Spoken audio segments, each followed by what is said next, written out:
Hello my dear children, this is the second module. In this module we are going to discuss some programs that is for manipulating the string. This is the first program. Here we are getting the string from the user and we are going to print the short form, that is a string in another form, an encrypted form. So a string we are getting in a string variable, then we are printing the string 0. That means what?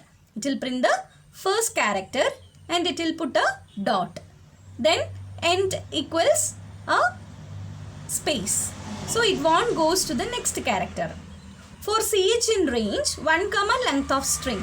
That means it will start from the length, that is the first character. Then first character, not in the 0th index character, first index character, then goes up to the length. Then if string of ch equal to a space, then it will print the string of ch plus 1. That means what? Already ch is 1. The second time it will be 2. Then at the third time it will be 3. Then at the fourth time it will be 5. Like that it goes on. My dear children, please execute this program in your PyDroid and give a string in the output so that you can view a short form of a string. The next program is to find how many vowels, that is A, E, I, O, U, are present in a string. So here I had given two methods. That is, first method is using if loop. That is if statement. String we are getting in str1, then count is equal to 0. Count is the variable to count the number of vowels. Then for s in str1, that means each character in 1. That is str1. Then we are checking whether that character is A, E, I, O, U using if and the OR operator. The if is a condition operator and OR is we can combine two or more conditions. So if any of the condition become true, the count become incremented with the 1. So if you give the string with vowel, the count happens in each iteration. So after finding or after reaching the last iteration, it will print the total number of vowels in a string.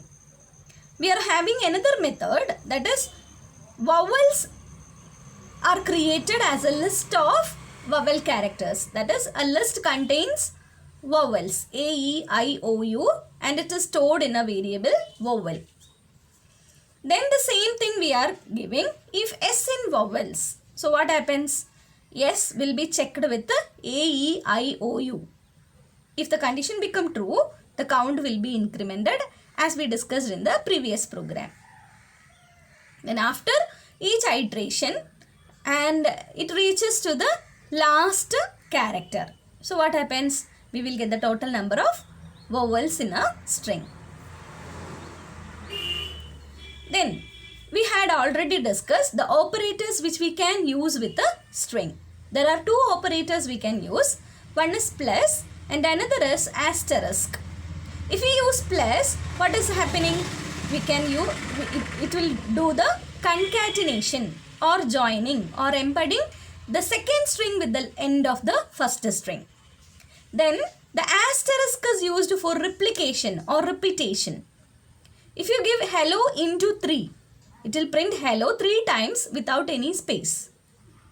If you give 2 into hi, it will print 2 times hi without any space. My dear children, we are going to discuss more about plus and asterisk. Here I had given Tom in a string A, Jerry in a string B, and C is equal to A plus into, that is ampersand symbol B, and print C.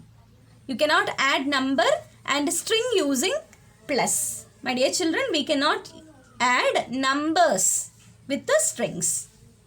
So the output will be what? Tom and Jerry. Tom will be added to and will be added to Jerry. Or else we can say like and will be added to Tom, Jerry will be added to Tom and. So you will get the answer like Tom and Jerry. Here is an example for multiplication or repetition or replication. Here I had given line as a string and I had entered a string variable, that is line equal go. What happens? Line into 3. That means go will be printed 3 times without any gap. So in this thing we should have to remember one point is you cannot multiply string and string. Only number into string or number into number. So we will get that particular string in that much of time. If you are giving go, Govinda, like that you will get the output. Then we also discussed in and not in as a membership operator, how that operator works in a string. A in Python, it gives the output as false. A in Java, it gives the output as true. Per in operator, true. Men in membership, false. Man in manipulation, false. Why? Man, M capital in the first string. In the second string, M is small letter. Python treats uppercase and lowercase differently. That is why Python is said to be case sensitive. So man in manipulation becomes false. Pre in presence, again true. Not in presence, PRE, that is capital PRE, not in presence. The condition become true. I think you are all clear about how to use membership operator, how to use concatenator operator, how to use replication operator. In depth we will discuss in the next module. Thank you.